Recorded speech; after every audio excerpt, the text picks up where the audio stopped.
अनिता को वो दिन आज भी याद है जब पापा की अचानक मृत्यु ने घर का माहौल बदल दिया। बड़े भाई का एकाधिकार और माँ की बेदखली ने उसे व्यथित कर दिया। बंटवारे के समय माँ का कोई ठिकाना नहीं था। अचानक भाई की एक फ़ोन कॉल से सब खत्म हो गया। माँ चली गई। अनिता को समझ में आया कि भगवान ने उसकी प्रार्थना को सुन लिया।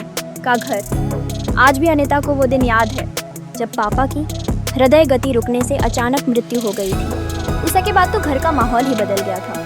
बिजनेस पर बढ़ रहे भाई और घर पर भाभी का एक छत्र राज्य शुरू हो गया था। माँ का तो जैसे किसी ने राजपाट ही छीन लिया था। कहाँ तो घर के हर अब ये हालात थे कि पूछना तो क्या, कुछ बताना भी ज़रूरी नहीं समझा जाता था।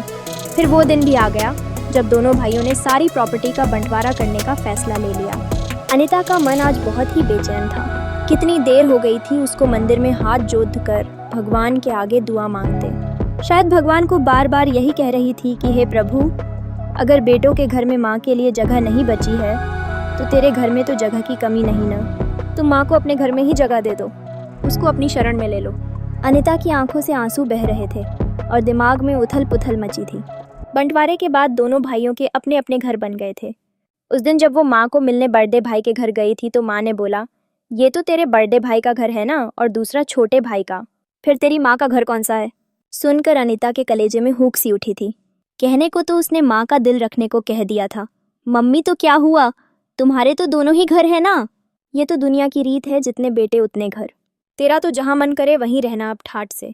लेकिन इंसान जब सच्चाई से अवगत होता है तो पता चलता है कि सच कितना केडी डावा होता है, और दो बेडियों में पैर रखने वाला तो हमेशा ही डूबता है।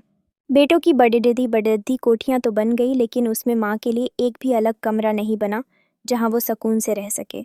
माँ जिस बेटे के घर भी जाती उसको एक मेहमान समझा जाता कि चलो कुछ दिन रहेंगी, फिर तो दूसरे घर ही जाएंगी। माँ को फुटबॉल की तरह कभी इधर तो कभी उधर धकेल दिया जाता। अनिता का मन तो करता कि वो माँ को अपने साथ रखे, लेकिन वो भी ससुराल में रहकर अपनी मजबूरियों से बंधी थी। अब उसको समझ आ रहा था कि ये वृद्धाश्रम क्यों बने हैं। अनिता को अचानक से लगा कि उसका फ़ोन बज रहा है। भगवान के आगे हाथ जोड़ कर अनिता उठी, ये सोचते हुए कि इतनी सुबह किसका फ़ोन होगा। देखा तो बड़े भाई का फ़ोन था। उसने उठाया तो भाई ने एक ही वाक्य कहा, माँ चली गई। माँ रात को सोई तो सुबह उठी ही नहीं। अनिता फ़ोन रख कर रोते रोते फिर से मंदिर में आकर हाथ जोड़ कर खड़ी ही हो गई। वो जजदैचे ही हो गई थी और हैरान थी इस बात से कि आज भगवान ने उसकी प्रार्थना इतनी जल्दी कैसे स्वीकार कर ली थी।